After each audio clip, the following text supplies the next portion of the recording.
Solicitar os irmãos, pedir aos irmãos que abram as suas Bíblias. A gente dará continuidade às nossas exposições em Tiago. Nós hoje abordaremos o capítulo 4, do versos de número 11 a 17. Diz assim a palavra do Senhor. Irmãos, não faleis mal um dos outros. Aquele que fala mal do irmão ou julga a seu irmão, fala mal da lei e julga a lei. Ora, se julgas a lei, não és observador da lei, mas juiz. Um só é legislador e juiz, aquele que pode salvar e fazer perecer. Tu, porém, quem és que julgas o próximo? Atendei agora, vós que dizeis, hoje ou amanhã iremos para tal cidade, para a cidade tal, e lá passaremos um ano, e negociaremos, e teremos lucros. Vós não sabeis o que sucederá amanhã, que é a vossa vida. Sois apenas como neblina que aparece por instante e logo se dissipa. Em vez disso, devias dizer, se o Senhor quiser, não só viveremos, como também faremos isto ou aquilo. Agora, entretanto, vos jactais das vossas arrogantes pretensões. Toda jactância semelhante a essa é maligna. Portanto, aquele que sabe que deve fazer o bem e não o faz, nisso está pecando. Vamos orar? Feche os seus olhos. Senhor, aqui está o seu povo novamente diante do Senhor e diante da sua palavra. Confessamos, ó Pai, que somos limitados, incapazes de por nós mesmos compreendermos o texto sagrado. E por isso nós clamamos a intervenção do teu Santo Espírito. Aqui está, ó Pai, para que possa falar aos nossos corações, para que possa, ó Deus, no nosso coração não somente falar a verdade que aqui está, mas fincá-la, ó Deus, em nossas vidas, para que nós façamos tudo aquilo que esteja de acordo com a sua santa e soberana vontade. Nós queremos viver para a sua glória, nós queremos viver em acordo com a sua lei. Esse é o desejo do teu povo, da sua igreja. Nós pedimos encarecidamente a intervenção do teu Santo Espírito para isso. Oramos assim, pedindo perdão pelos nossos pecados, no nome de Jesus. Amém.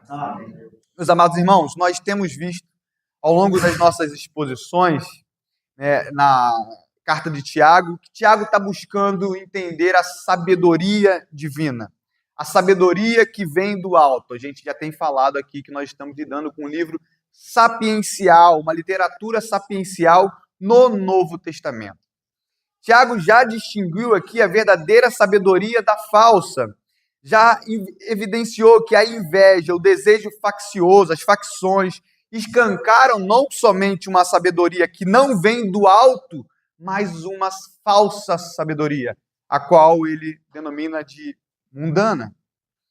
Um verdadeiro discípulo de Cristo, um verdadeiro servo de Cristo é reconhecido pela paz, e não por contendas, e não por facções. No último sermão, nós vimos, ao todo no capítulo 4, que muitas vezes a culpa dos nossos relacionamentos não estamparem o caráter de Cristo é somente pelo fato de nós amarmos mais ao mundo do que a Cristo. Nosso amor ao mundo revela um coração preso a estas coisas e que se revelam, que se transformam em contendas, em facções no meio da igreja. E ao nos tornarmos, então, meus irmãos, mais amigos deste mundo do que amigos de Deus, consequências advêm para as nossas vidas. Nós vimos que, em primeiro lugar, nós nos tornamos como o mundo, porque ser amigo do mundo é ser como o mundo. Não somente nos tornamos como o mundo, mas nos tornamos amantes dos prazeres deste mundo. Também, por consequência lógica, nos afastamos de Cristo, daquele que verdadeiramente demonstrou o seu amor por nós, quando na cruz do Calvário, quando foi pregado nessa manhã, disse, está consumado. Lá, ao olhar, a contemplar a cruz, nós podemos perceber esse amor bendito e verdadeiro pelo seu povo. Cristo, morrendo na cruz, demonstrou a veracidade desse amor, diferente do falso amor que o mundo tem a nos dar. E Tiago aponta aqui, apontou para a solução para esse problema do amor ao mundo é somente uma vida submissa ao Senhor e arrependimento verdadeiro. Todo o capítulo 4 está tratando de submissão ao Senhor, de arrepender-se diante dos seus pecados e chamando para uma submissão integral a Cristo e a sua lei. E a consequência para uma vida de submissão é justamente um afastamento dos nossos amores que por detrás está o Senhor deste mundo, que é Satanás. E aqui, meus irmãos, eu paro para uma observação, porque ainda a título introdutório, nós já podemos perceber que sempre que há um problema de divisão na igreja, quer seja na igreja para a qual Tiago estava pregando, ou em qualquer igreja dos nossos dias, só há um motivo plausível para essa divisão, para essa facção. E o motivo é que nós, verdadeiramente, os irmãos têm que ter isso em mente, nós estamos nos aproximando mais do mundo do que de Deus, mais dos desejos da nossa carne do que da mortificação do nosso eu. Razão pela qual há facções no meio da igreja, divisões no meio da igreja, é porque nós amamos mais a nós mesmos, mais ao mundo, do que a Deus. E eu falo isso porque Tiago vai, a partir de agora, elencar questões que têm feito com que a igreja ande em desconformidade com o caráter de Cristo, ao agir em insubmissão a Deus e a sua palavra. Ele elenca isso a partir do verso de número 12, e ele vai dividir esses motivos em algumas partes, até o capítulo 5, mas agora, nas duas perícopes que nós lemos, duas razões são vistas, né? Por que a igreja tem andado em desconformidade, andado em facções, e não em amor a Deus, mas em amor ao mundo. Primeiro, a inveja, que está demonstrada aqui a partir do verso número 12 e verso de número 11. Né? A maledicência, a quebra do 9º mandamento. Em segundo lugar, o orgulho, que está elencado aqui a partir do verso de número 13 até o verso de número 17, ou a superestimação de quem nós somos. Primeiro ele vai falar da inveja, da maledicência, da quebra do 9º mandamento, e depois ele vai falar do orgulho, da superestimação de quem nós somos, e, por outro lado, um falso entendimento de quem Deus é. E aí, meus irmãos, ele começa no verso número 11, voltando àquele tom pastoral, né, que nós já temos visto aqui ao longo da carta, chamando novamente de irmãos. Né? Interessante porque ele tinha pegado pesado antes e tinha chamado de adúlteros, né, ou de infiéis. Agora ele volta novamente ao tom pastoral e fala assim no verso número 11: irmãos, não faleis mal uns dos outros. Aquele que fala mal do irmão ou julga o seu irmão, fala mal da lei e julga a lei. Ora, se julgas a lei, não és observador da lei, mas juiz. Ele voltou a esse tom pastoral, ele volta aqui à temática do uso da língua, que é muito caro para Tiago. Nós vimos ao longo de toda a carta quanto o Tiago está tratando a ideia do uso devido da língua. Ele já tinha dito assim no capítulo 1, verso 26, se alguém supõe ser religioso, deixando de refrear a língua antes, enganando o próprio coração, a sua religião é vã. No capítulo 3, ele traz um tratado inteiro aqui, uma grande perícope sobre o uso da língua e como nós devemos usar a língua para a glória de Deus e não como um órgão que pode contaminar toda uma cidade, incendiar toda uma cidade. Nós passamos pelo capítulo de número 3. Tiago volta a essa temática que é muito importante para ele. E ele estrutura essa primeira parte da seguinte forma, meus irmãos. Primeiro ele dá uma ordem. A ordem está no verso de número 11, na parte A, que é não falem mal. Interessante porque o verbo utilizado aqui no grego não corresponde somente a falar mentiras sobre o outro. Porque às vezes a gente pode ter em nossa cabeça que falar mal é simplesmente falar coisas que não são verdades, que são inverdades. Mas não, o verbo no grego aqui não está falando sobre isso, ou somente isso. Mas está demonstrando de não falar contra outra pessoa, de não falar dela por inveja ou por orgulho. É o que Tiago tem trabalhado ao longo da carta, ao dizer que as guerras que procedem do nosso coração procedem por causa do nosso pecado.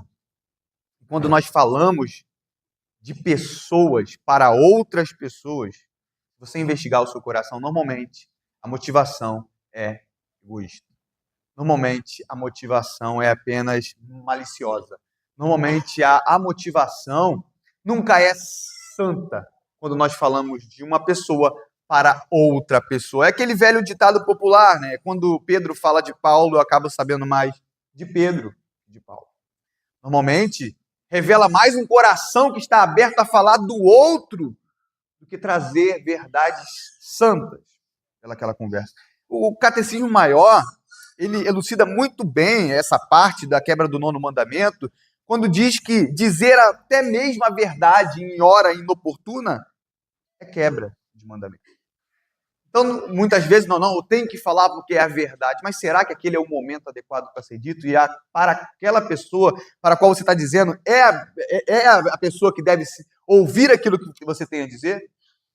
Porque, meus irmãos, se você e eu, se nós pararmos para pensar, né, e nos apressarmos em falar de alguém para outra pessoa, normalmente o maior problema está em nós. Porque se é algo tão fundamental a ser dito, por que então não falamos para a pessoa propriamente dita? Se é tão importante que diz respeito à sua vida e ela precisa ficar sabendo, por que não então falamos para aquela pessoa diretamente e não para outra pessoa sobre ela? O ponto é que nós devemos examinar o nosso coração a fim de entender as motivações em falarmos dos outros, pois poderemos estar contribuindo com Satanás no processo de acabar com a igreja. Eu já falei aqui da ordem, a ordem é não faleis mal. Está aqui na parte A, no verso número 11. Na parte B, ele vai falar a razão. Por que você não pode falar mal?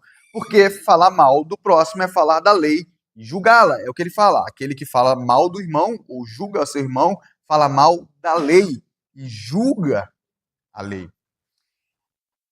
Ele trata isso porque Tiago está falando, ele tem aqui o sermão da montanha, a gente já tem trabalhado isso ao longo das exposições, como se fosse um pano de fundo.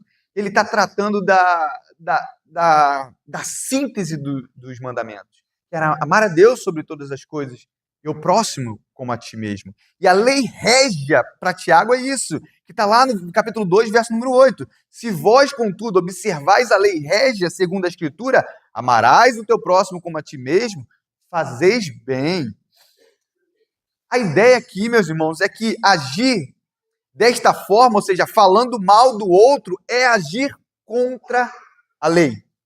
Quem fala mal do outro não apenas fala mal da pessoa, mas fala mal da própria lei de Deus. Quer uma notícia? Fala mal do próprio Deus. É um silogismo muito lógico, porque a lei fala que você deve amar ao próximo como a ti mesmo, e você, ao invés de amar, você fala mal. E falando mal da pessoa, você não está simplesmente falando mal daquela pessoa, você está falando da lei que norteia a nossa moral cristã. E falando mal da lei, logicamente, estamos falando mal do próprio Deus. E aí tem o terceiro ponto, né? O primeiro ponto é a ordem, não faleis mal. A razão é porque falar mal do outro é falar mal da lei e julgá-la, e julgar a própria lei de Deus, julgando o próprio Deus. E o terceiro ponto é o perigo, que está lá no verso número 12, quando ele fala assim, porque um só é legislador e juiz, aquele que pode salvar e fazer perecer. Porém, quem é esse que julga o próximo? Falar mal da lei é julgar a lei e ocupar a posição que pertence somente a Deus. Olha que parece algo simples, né? Mas quantas implicações que tem na maledicência, no pecado da fofoca, do espalhar contendas, da quebra do 9º mandamento. Porque ao mesmo tempo que nós estamos quebrando a lei, nós estamos indo contra o próprio Deus e ocupando o papel que só Deus deve ocupar, de justo juiz. É querer ser como Deus, ou melhor, querer ser superior ao próprio Deus. Ao fazermos isso, meus irmãos, nós perdemos de vista quem nós somos e quem Deus é. É por isso que ele termina assim, tu, porém, quem és? Porque diante de Deus, do justo juiz, quem nós, ou quem é a igreja para a qual o Tiago está escrevendo, que possa pensar que tem autoridade para julgar o próximo. Perdemos de vista quem Deus é e perdemos de vista quem nós somos. Caímos no pecado do orgulho, da altivez, em nos considerarmos superiores não somente ao outro, mas ao próprio Deus. E se nós pararmos para pensar naquilo que a Escritura Sagrada nos diz em relação a isso e se nós vivêssemos verdadeiramente o que a Escritura fala, por exemplo, Paulo falando aos Filipenses no capítulo 2, verso número 3, quando ele fala: nada façais por partidarismo ou vanglória, mas por humildade, considerando cada um aos outros superiores a si mesmo. Se nós vivêssemos a lei de Cristo, não cairíamos jamais no pecado da maledicência, da inveja, do proceder mal contra o outro, porque teríamos, ao invés do orgulho, a humildade em considerar o outro superior a nós mesmos. Jamais atuaríamos como juízes, que nós verdadeiramente, definitivamente, não somos. E você pode pensar assim: mas, Maico, então como é que nós podemos proceder? Porque devemos julgar ou não devemos? Porque parecem que existem trechos bíblicos que mostram ou dizem ao contrário. Como é que eu procedo em relação a isso, então? A ideia, meus irmãos, é como que nós devemos entender o julgar em si. O que é julgar? Se julgar para nós for nos colocarmos como juízes, procuradores, júris, dando destino de antemão, definitivamente esse não é o nosso lugar. Porque no tribunal de Cristo só há um justo juiz. No tribunal de Cristo só há um advogado de defesa. E no tribunal de Cristo só há um acusador. Nenhum desses papéis nós devemos ocupar, não foi destinado a nós. Na verdade, nós compareceremos diante do tribunal de Cristo. Não como juízes, mas para sermos julgados segundo as nossas obras. E o ponto aqui é justamente esse. Devemos sim se julgar for, usar discernimento para, por meio da palavra, entendermos o que é certo, entendermos o que é errado, instruirmos, exortarmos, estimularmos em amor. Aí sim, nós devemos julgar. Julgar no sentido de discernir, por meio da palavra, aquilo que é certo e aquilo que é errado. Aí sim, o julgar é bíblico, como Paulo fala em 1 Coríntios capítulo 2, verso 14. Ora, o homem natural não aceita as coisas do Espírito de Deus, porque eles são loucura, e não pode entendê-las, porque elas se discernem espiritualmente. É por meio da palavra que nós discernimos. Então você poderia falar assim: devo então fechar os olhos para o pecado? Definitivamente não. Kistemak, comentando esse texto, ele vai falar: devemos fechar os olhos quando vemos um irmão caindo em pecado? É claro que não. Tiago, inclusive, ele fala, termina a sua epístola aconselhando de maneira objetiva: aquele que converte o pecador do seu caminho errado salvará da morte a alma dele, cobrirá multidão de pecados. A ideia é que nós entendemos definitivamente por julgar o outro. É agir como juiz, dando destino de antemão, papel que somente Deus, que sonda corações e não vê aparências como nós. Tiago está tratando isso o tempo todo. Ou nós discernimos a partir das nossas atitudes, dos nossos frutos, entendemos por meio da Escritura Sagrada aquilo que deve ou não ser realizado. E Deus, meus irmãos, deu meios legítimos para que cada coisa ocorra de maneira correta na igreja do Senhor. Presbíteros são responsáveis para, por meio da Escritura, fazer uso desse meio, da disciplina, né, do papel, né, de julgar segundo a palavra. Esse papel não foi dado a todos nós. A ação ela é comunitária e parte da liderança e não individual. No lar, quem faz isso é o marido. Deus estabeleceu todas as coisas de acordo como ele descreveu e não de acordo como nós bem entendemos. É por isso que quando nós temos alguma queixa contra algum irmão, nós não devemos falar por aí dele. O procedimento correto é aquilo que está estabelecido em Mateus 18 e também depois de ter se esgotado aquilo que é dito em Mateus 18, aí sim levar aos presbíteros da igreja, que são aqueles que têm as chaves do reino para ligar ou desligar, para julgar de acordo com a sã doutrina. Nós temos meios legítimos para isso.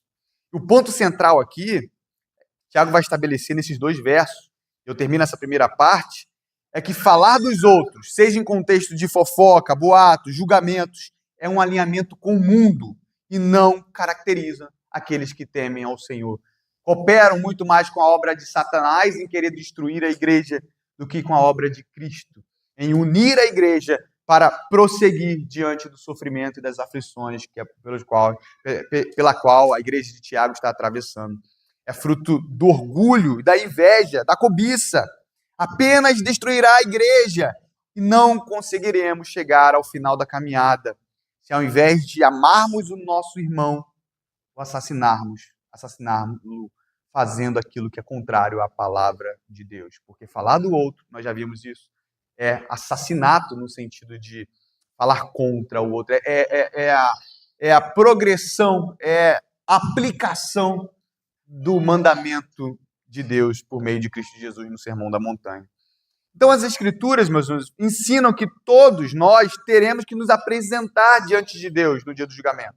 Nessa ocasião, nós prestaremos conta por toda a palavra frívola. Mateus 12, verso 36, que nós proferimos. Deus nos responsabiliza por essas palavras que nós dizemos, especialmente aquelas palavras que são ditas contra o nosso próximo. Estamos debaixo da mesma lei e, portanto, nós carecemos da mesma misericórdia, assim como o nosso irmão que pecou carece da misericórdia. Nós também carecemos da mesma misericórdia. Então, a primeira parte, Tiago se propõe a falar do pecado da inveja e como que isso faz com que nós nos dividamos e aí, então, não prossigamos na caminhada cristã em insubmissão a Cristo. A segunda parte, uma parte talvez mais conhecida, Tiago vai tratar agora sobre o pecado do orgulho e o pecado da altivez. Ele vai passar a tratar dos versos número 13 a 17 sobre como o orgulho humano e como esse pecado nos torna senhores de nós mesmos, altivos, cheios de si, nos transformando em cristãos nominais ou ateus cristãos, como você bem quiser denominar. Dizem crer em Deus, porém vivem como se ele não existisse. Porque o problema, no final, da insubmissão está relacionado sempre ao orgulho. Nós não nos submetemos porque nós achamos que somos melhores, quer seja a primeira parte que o próximo, e agora na segunda parte, melhores que o próprio Deus. E aqui, falando Tiago está trabalhando o tempo todo essa questão da humildade, ele já tinha dito no verso número 6 que Deus resiste aos soberbos, mas dá graça aos humildes.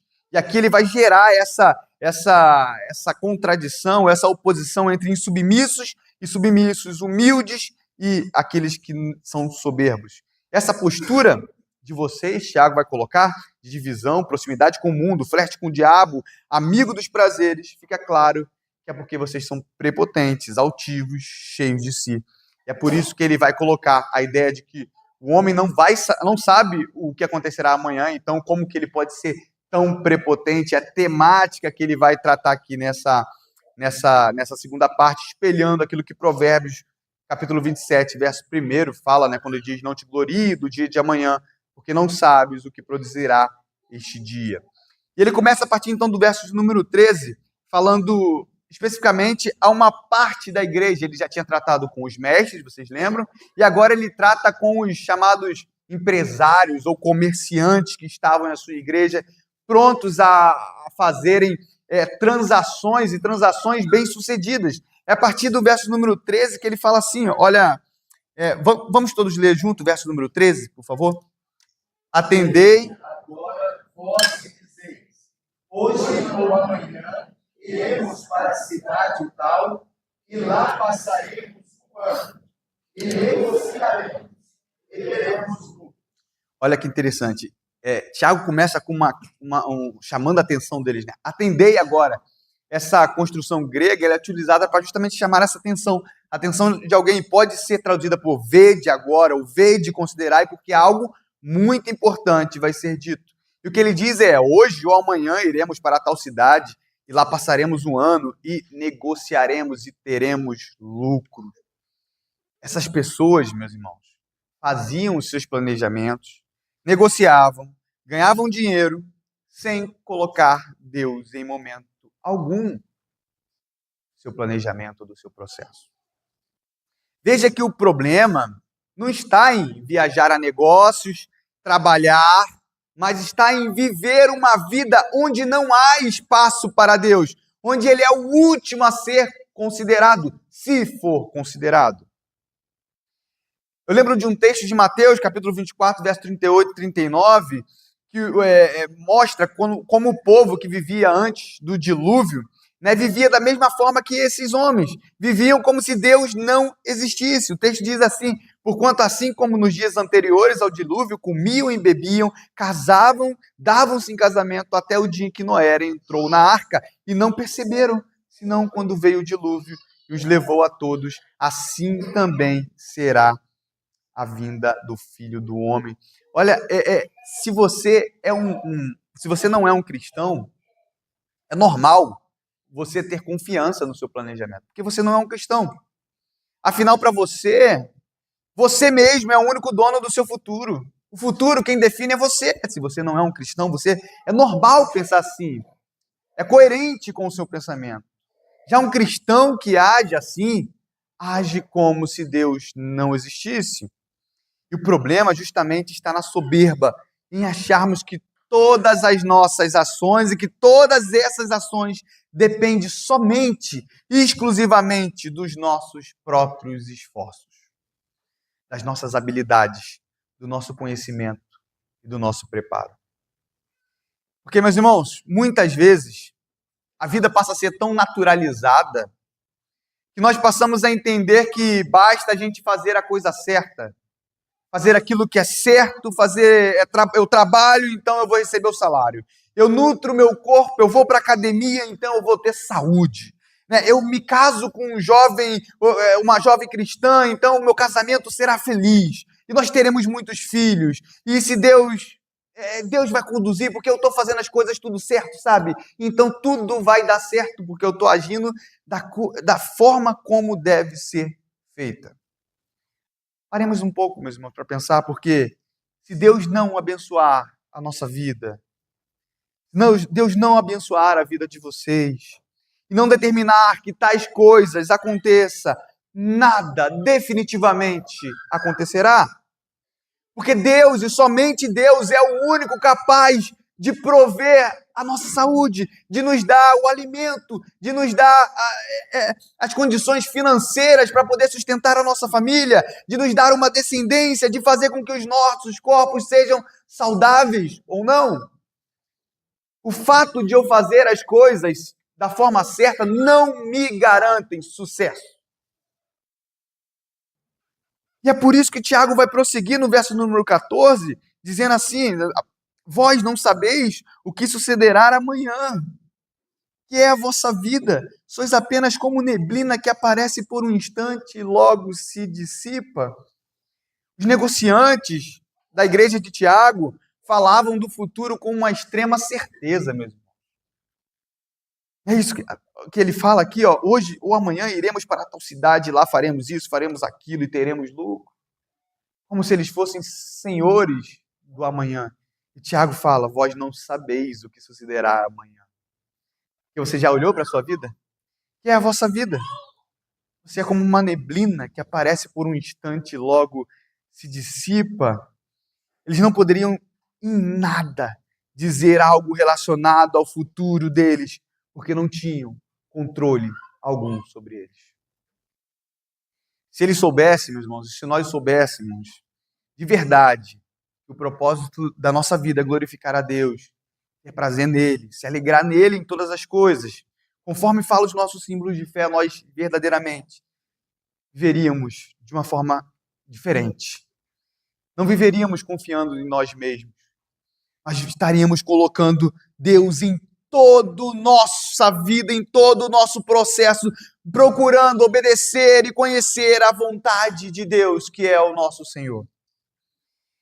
Tiago vai comparar a vida humana à fragilidade de uma neblina bem própria, né, da literatura sapiencial de Eclesiastes, que aparece numa neblina, como quando você sai de casa cedo e vê aquele céu todo cheio de neblina, você já sabe, você tem certeza de uma coisa, que ela não vai durar até 8 da manhã, porque o sol vai vir rachando.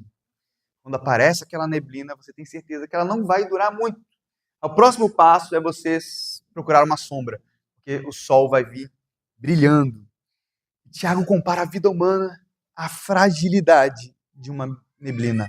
É frágil, é passageira, ela não tem duração. É como Moisés fala no Salmo de número 90, no verso número 10, os dias da nossa vida sobem a 70 anos, ou havendo vigor a 80. E nesse caso, o melhor deles é canseira, enfado, porque tudo passa rapidamente, nós voamos. Moisés, que viveu até os 120 anos, falou isso. Sabe qual é a notícia que nós temos diante disso? Vou falar agora aos jovens, porque os velhos já sabem. Às vezes eu não sei, eu acho que eu sou um jovem ainda. Sabe qual é a notícia? Você vai morrer. Não sei se você já parou para pensar nisso, nessa novidade que eu estou trazendo para você aqui. Você vai morrer. Quer uma outra novidade? Eu não sei quando. Você não sabe quando. Pode ser hoje ainda. Pode ser quando acabar este culto. Talvez você possa viver até os 120 anos, talvez, eu acho bem provável, como Moisés, mas a notícia que às vezes nós não paramos para pensar é que nós iremos morrer. E não nos assustemos, meus irmãos, porque quando nós entendemos que nós morreremos um dia, nós passamos então a nos perguntar se tudo que nós fazemos tem verdadeiramente sentido. Por que você faz isso? Por que você deixa de fazer isso? Por quê? E essa pergunta só vem quando nós temos a certeza de que nós passaremos como neblina por esta vida. Corremos o risco de estarmos ocupados tanto nessa vida, tanto com essa vida que servir a Deus e considerá-lo em nossas ações pode acabar se tornando secundário. E por isso, meus irmãos, a única preocupação verdadeiramente que deve tirar o nosso sono quando nós botamos a nossa cabeça no travesseiro é o como eu posso, como nós podemos ser mais santos e nos parecermos a cada dia mais com Cristo, quando nós nos encontrarmos com Ele no tribunal de Cristo. A nossa única preocupação plausível nesta vida é como que nós chegaremos naquele grande dia diante do Senhor e nos apresentaremos diante dele. Nós verdadeiramente seremos recebidos como filhos benditos, ou será dito: apartai-vos de mim, vós que praticais a iniquidade. E essa consciência só vem quando nós sabemos que nós passaremos como neblina. Porque se nós não tivermos essa consciência, mais uma vez, correremos o risco de passar essa vida inteira correndo atrás daquilo que não importa verdadeiramente, e deixando para secundário aquilo que deve ser central na nossa vida. É por isso que Tiago vai dizer no verso de número 15, em vez disso, devias dizer: se o Senhor quiser, não só viveremos, como também faremos isto ou aquilo. Tiago, depois de censurar os atos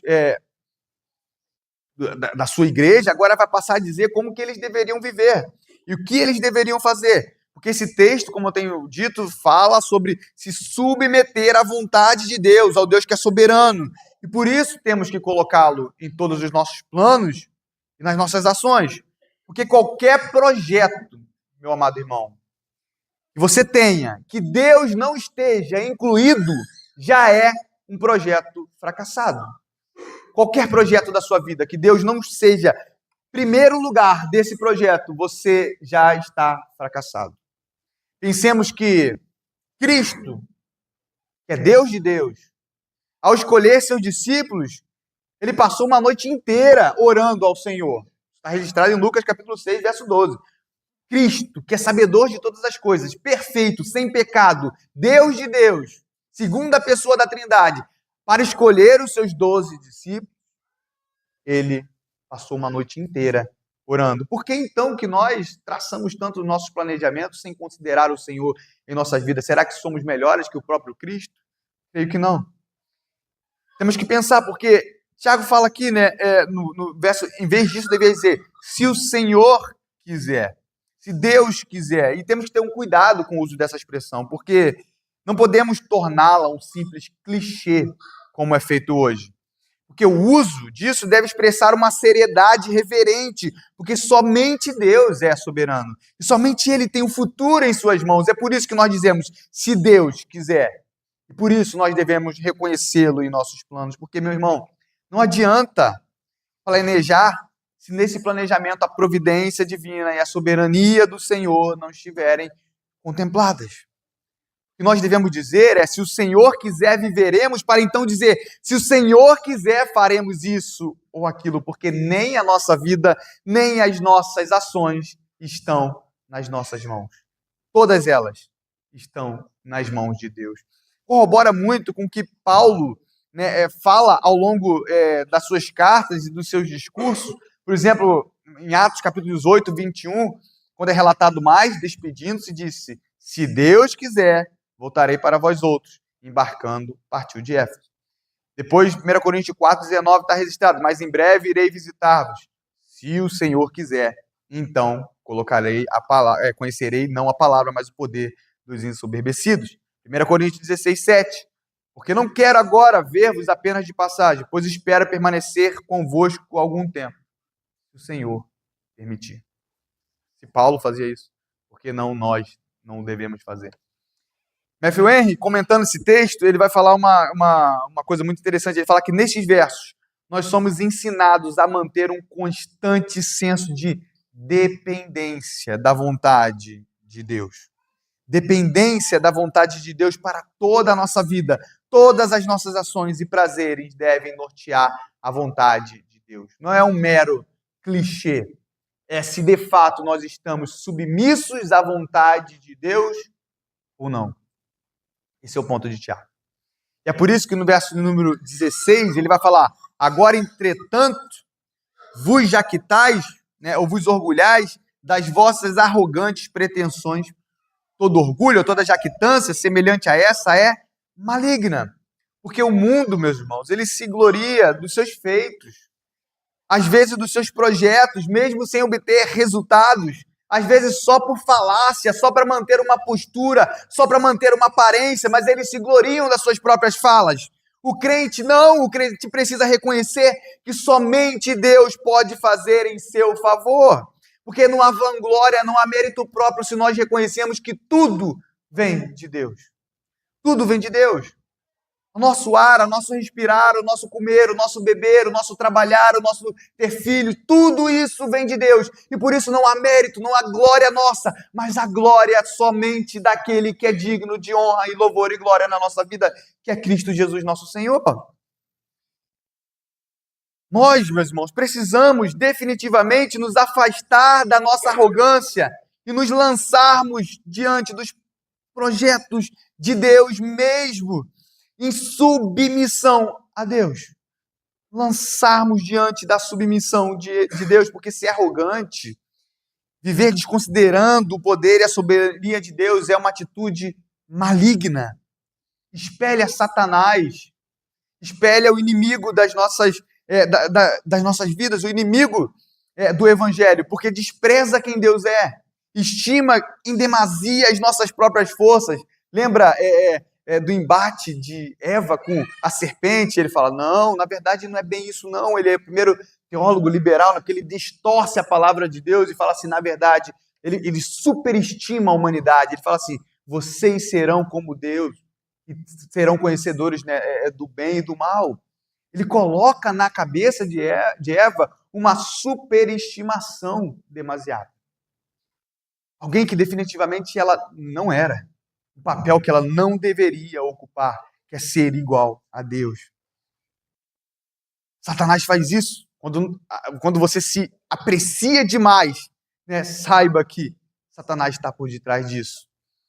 Ele nos faz perder o senso de dependência e partir para uma vida autônoma, longe dos caminhos do Senhor. Nos faz viver ansiosos com o futuro, com as coisas deste mundo, porque na verdade nós somos amantes deste mundo, e se as coisas não ocorrerem conforme o nosso planejamento, então tudo se esvai.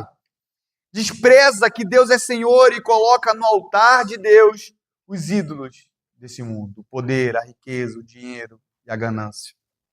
É por isso que essa atitude é maligna. Esse orgulho é maligno. E Tiago termina no verso de número 17, dizendo, né, então, portanto, aquele que sabe que deve fazer o bem e não o faz, nisso está pecando. Porque é um pecado gravíssimo, meus irmãos. Ter a consciência de que algo está errado e mesmo assim continuar na prática desse pecado. É rejeitar a Deus com sangue nos olhos, é a impiedade no mais puro sentido, é a maldade do ser humano na mais alta esfera. Porque peca sabendo, com prazer, com certeza e com orgulho, sabendo que está espelhando o inimigo das nossas almas.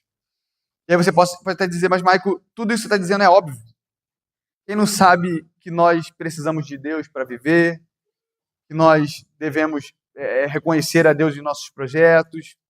Então, se você sabe disso, eu acho que Tiago tinha isso em mente. Ele fala o seguinte: se você sabe disso, então toda vez que você age de forma contrária a ser dependente de Deus, saiba que você está caindo em pecado grave. Saiba que o que tem que ser, você sabe o que tem que ser feito e muitas vezes não faz, isso é um pecado ainda maior. Quem rejeita esse ensinamento, sabendo que é certo, deveria então entender que está caindo num gravíssimo pecado. Se relaciona com o fato, né, de Tiago dizer que muitos de nós não deveríamos ser mestres, ou não somente ouvintes, mas praticantes da palavra de Deus. Porque no máximo, ou no mínimo, melhor dizendo, estamos acumulando ira para aquele grande dia. E como disse o nosso pastor, para o nosso bem, o Senhor é tardio em irar-se. Não para que nós continuemos pecando, mas para que nós nos arrependamos e então a sua ira não venha até nós. E aí, meus irmãos, a preocupação de Tiago, né, a gente encerra trazendo algumas reflexões sobre esse texto. A preocupação de Tiago é que os cristãos não devem apenas pensar a fé. Não devem apenas viver a fé num ramo ou numa parte intelectual, ou num mero intelectualismo, mas que os cristãos devem verdadeiramente viver a fé. Essa fé não deve estar apenas na nossa mente, mas ela deve descer ao nosso coração, ao centro das nossas ações, e aí nós fazermos tudo aquilo que glorifica a Deus verdadeiramente. A fé não deve estar restrita apenas à nossa mente, mas ela deve descer ao nosso coração e a todas as nossas ações, planejamentos, devem reverberar a fé na qual nós dizemos crer.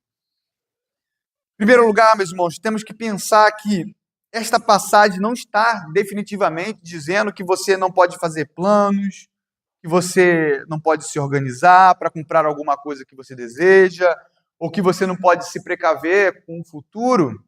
Ela não está falando isso, definitivamente.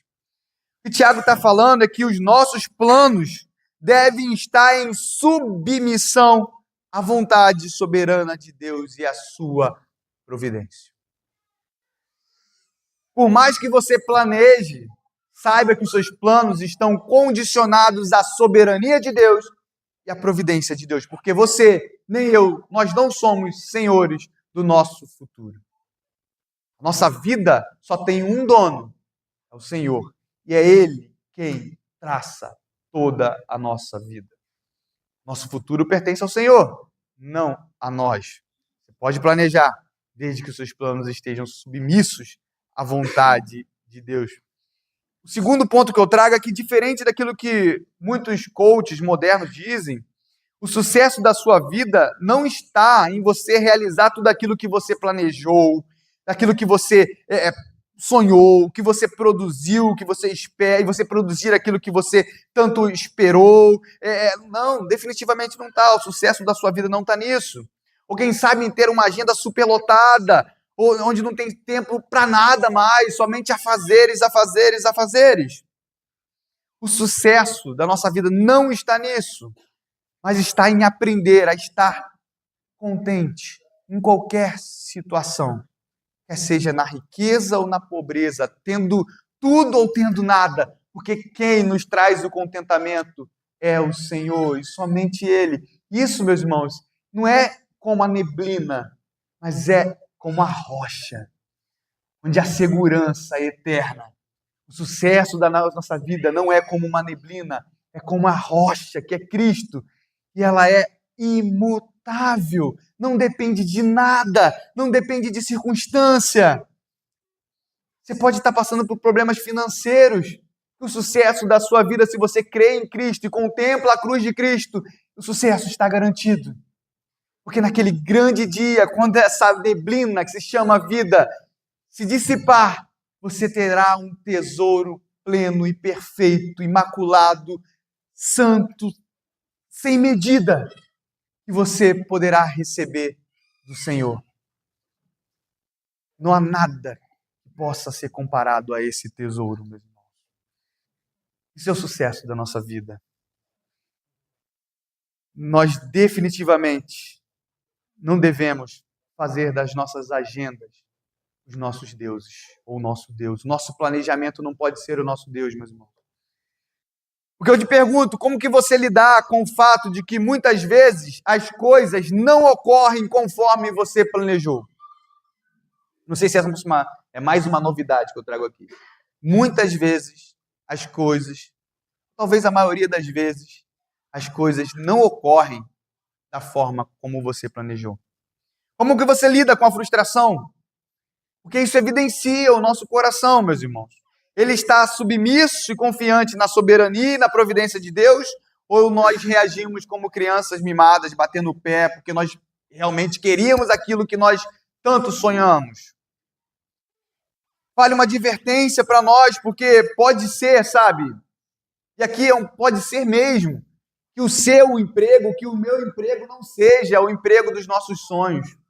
Pode ser. Pode ser que o nosso salário não seja o salário que nós tanto sonhamos, que nós tanto planejamos. Pode ser que a sua casa não esteja tão bem arrumada como você sempre sonhou, como talvez você desejaria que ela estivesse. Pode ser, talvez, que os seus filhos não se comportem tão bem como você tanto estimou que eles se comportassem. Pode ser também que talvez uma doença lhe alcance que você não planejou. Pode ser que a morte de uma pessoa próxima ocorra que você nem menos esperava. Pode ser tantas coisas, meus irmãos, sabe por quê? Porque o futuro realmente não nos pertence. Mas quando nós colocamos o nosso coração em Cristo, na soberania do Senhor, isso nos traz paz. Porque o sucesso, mais uma vez, da sua família não depende de você. Depende somente de Cristo. O futuro dos seus filhos não está nas suas mãos. Está nas mãos de Cristo. O futuro do seu trabalho, do seu emprego, de você prover para a sua casa, não está nas suas mãos. Está nas mãos de Cristo.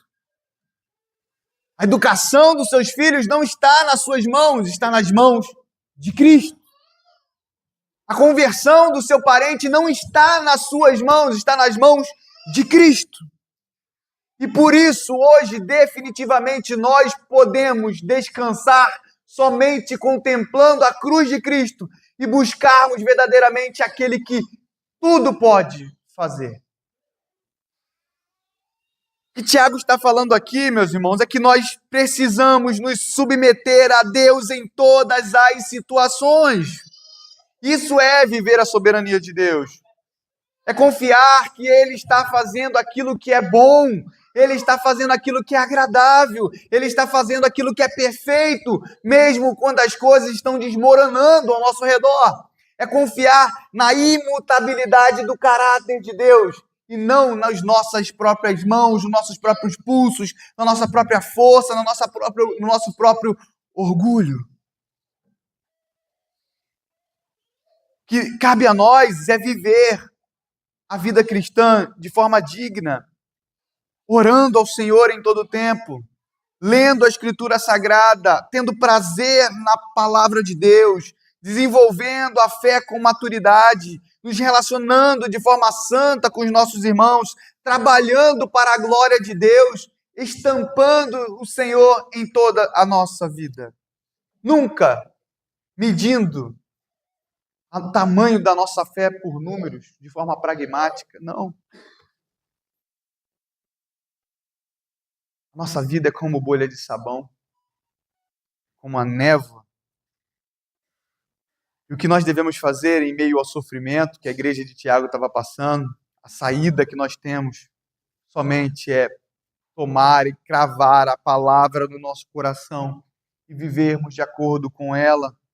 A única saída é buscar a sabedoria que vem do alto, para que nós não vivamos em divisões, não vivamos mais em maledicências, não vivamos mais falando um do outro, mas amando o outro como a nós mesmos, e segundo como Cristo nos amou, e nos sujeitando a Deus em todas as coisas, não nos orgulhando do futuro ou das nossas próprias mãos, mas das mãos daquele que tudo faz por nós. Ou será que você acha que aquilo que Deus fez por você, até hoje, na sua vida, é insuficiente? Deus te deu muito mais do que você merece. Deus te deu tudo o que você necessita. Deus te deu a sua palavra. Deus te deu o seu filho. Deus colocou, encravou o seu filho na cruz do Calvário e pendurou ele para que hoje você pudesse ter vida, para que hoje você pudesse viver de forma plena, não mais se agarrando às coisas deste mundo. E por isso, nós não devemos tomar decisões por nós mesmos, devemos buscar auxílio do alto, não devemos desperdiçar o nosso tempo. E uma coisa fica para nós, assim como o versículo 17 diz: portanto, aquele que sabe que deve fazer o bem e não faz, nisso está pecando. Se tudo isso que foi dito aqui, meus irmãos, está de acordo com a palavra de Deus, nosso dever é colocar em prática. Porque se nós sabemos o bem que devemos fazer e nós não fazemos, então nós estamos pecando por isso. Deus tenha misericórdia de nós. Vamos orar? Senhor, nós te louvamos, ó Pai, pela sua palavra, que é rica. Obrigado porque ela fala aos nossos corações, ó Deus. Quantas vezes nós agimos por orgulho, quantas vezes nós agimos por inveja, por arrogância. Senhor, nós não queremos isso para a nossa vida. Nós queremos ser conforme Cristo Jesus. Senhor Jesus, ó Pai, veio a este mundo, abdicou da sua glória, se encarnou, ó Deus, em carne enferma, assumiu a culpa que não era dele e morreu pelos nossos pecados.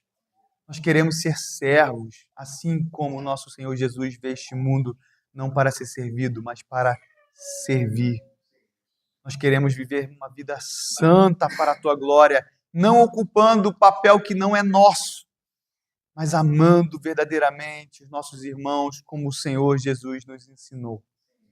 Nós queremos não nos orgulhar dos nossos feitos, mas nós queremos confiar na sua soberana vontade.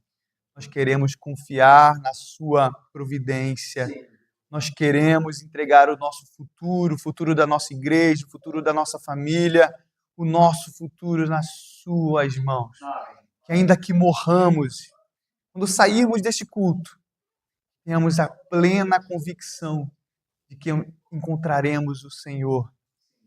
E que no dia do nosso funeral, ó Deus, todos saberão que estaremos com o Senhor. Viveremos eternamente com o Senhor. Esse é o nosso tesouro. Não nos deixe, ó Deus, perder isso de vista. Nós te pedimos, ó Deus, que o Senhor nos perdoe os pecados e que o Senhor nos firme os nossos passos, ó Pai, na rocha eterna que é Cristo, nosso Senhor.